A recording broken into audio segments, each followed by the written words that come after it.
Hello, people. I normally don't do this, but you know, I was sitting here thinking in a deep zone, and I came to some epiphanies in life. I'm a very spiritual minded person, which most people may not never, ever know or ever guess. But I was just sitting and I was just thinking of things. And I was like, maybe it's someone out here who needs to hear this or who needs to understand how life works. We're going to start first by talking about Adam and Eve, our first parents. I'm also going to give you guys a feeling about how I operate and how I look at life.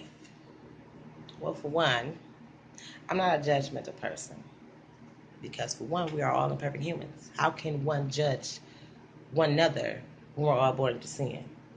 That's the thing that disgusts me the most about people, or being very hypocritical about something someone does.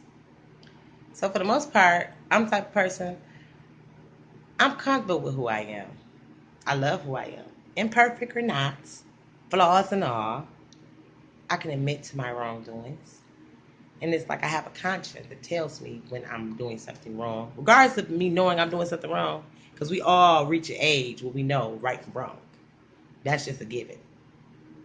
We all have a thing in us that's called common sense. That's a given. But common sense is not common to everyone.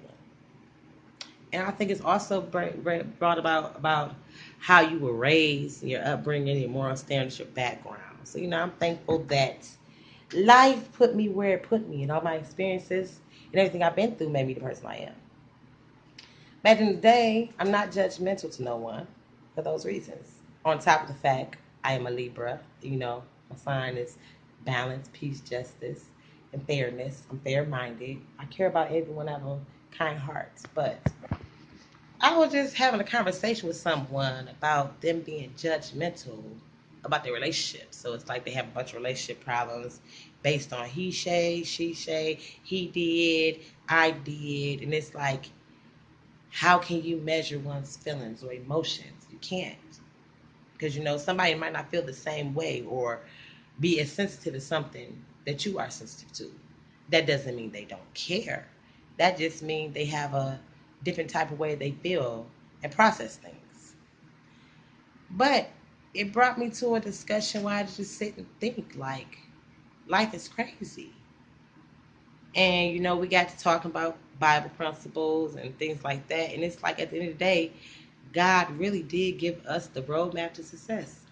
He really did. He gave us the rules of life. A lot of people may not know this. A lot of people may not even read the Bible. A lot of people may not even care. I just felt the need to share it. Because somebody out there might care, might want to hear it, and might want to understand it. And it's just my found understanding of it. It's not necessarily saying my way of thinking is the perfect way or the right way. That's the fairness of me. You know, it's my opinion. And everybody's entitled to their opinion. So my opinion about it was the fact that, for one, God's laid all these commandments down. Not to have sex before marriage and not to have babies out of wedlock. And it's a certain protocol he gave us to doing this the right way, which logically and common sensely is the right way.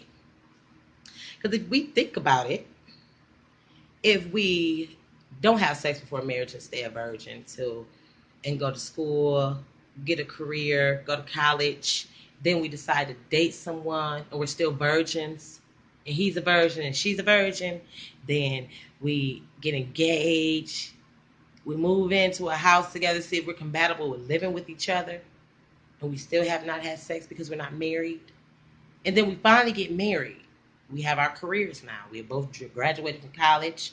We have our cars. We done bought a home together because we're married now. Then we go from that to we plan to have a baby. But then we have that financial security because we both have careers. That's not an unstable job. That's a career you have a degree for. So we have financial stability now, which means we plan to have this kid, which is not going to want for anything. We're not going to worry about our bills not being paid or being on welfare or struggling or borrowing money or going through none of the things we go through because we had that financial security between the two parents. The husband and the wife are working. They have careers, which is stability. Then we have little Kaylee or whatever her name is, or we might have to upgrade our house or upgrade our cars, but we have the financial stability to do that. Then we have this baby, and we know we're not going to have babies outside of our financial security because that would set us back into debt. So we have this kid, we raise this kid is spoiled, don't want for nothing. We might have another kid, raise that kid has everything it needs. They have their college funds set aside for it and everything, because in those 9 months of planning and prepping for this baby, we're also going to set up a trust fund for this kid. So that kid is going to be okay once it gets to where it's going anyway. Whether it goes to college, whether it doesn't, but because we are college graduates with degrees and careers, we're going to basically encourage our kids to do the same thing. Which means at the end of the day, you have this perfect little family that's financially stable and don't need anything from the government. Don't need food stamps, welfare, nothing. And then we have perfect role model parents. But see, the problem with that in lies, that's the perfect idea, the perfect storyline it is. But this is that one sin we all commit. God said no commit adultery, which means people have affairs. But see, at the beginning of time, we were our only two sex partners. We were virgins when we got married and had sex and all that good stuff, right? So now one of us decided to cheat. Oh, we found out this is better than what I got at home. Therein lies the problem. Now we have broken homes because these two are now going to get a divorce because one of them lusted over a better feeling from someone else, which they chased after this feeling called lust. It's not love. A sexual feeling you get for a moment is not love, people. It's not. It's lusting over a feeling, over an emotion that only lasts for maybe, depending on who it is, 2 to maybe 2-3 hours, maybe more than that, depending on who the person is. But if we stick to the original plan, we wouldn't have that problem. Like right now, the society is so backwards. It's so screwed up that people are actually in this world today thinking that love is a sexual feeling you get from someone. That's what they determine their love on. It's based on how good a feeling is somebody gives them. That person could be flat broke, could be a bum, could be standing in his mom's basement, could be doing anything. And it's vice versa. She could be a hood rat, scallywag, gold digger, whatever. But it's all based off an emotional feeling you get from someone that we all throw under the category of love. It's not love, people. It's lust. It's a feeling you get. Just like when you cry or you get hurt, it's a feeling. It's all a feeling.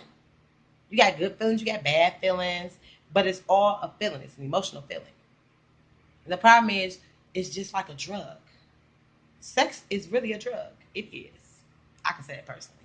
It really is, though. Because you have a different feeling you get from each person that you have sex with. So therefore, you have a feeling that you're going to chase forever because it's so strong. The feeling you get from this person is so strong and so wonderful, and it just feels so lovely that you're going to chase that high forever. So that's why they say sex is addictive and sex is a drug, which is true.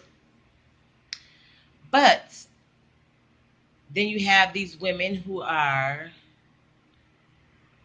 how can I put it, stigmatized. Or as some people say, stuck or sprung or open, however you want to put it. Then you have those men who are the same way. Sprung, stuck on stupid. They do dumb shit. That's why it's just funny how people say people do dumb shit over love. Which is kind of true, but people do even dumber shit over lust. You got people fighting people over a lusting feeling. You got people killing people over a feeling they lust over. That's what it's really over. Because half these people who have sex with each other don't even know each other on a personal level to know if you really like this person or not. It's mostly about a feeling. Because if you actually got to know a person before you even got sexually involved with that person, you might not even like that person, honestly. But things happen. But that's what the part that brings me to the Bible, Adam and Eve. See, us women, we're some vindictive creatures. Very vindictive. Part 2 is on the way.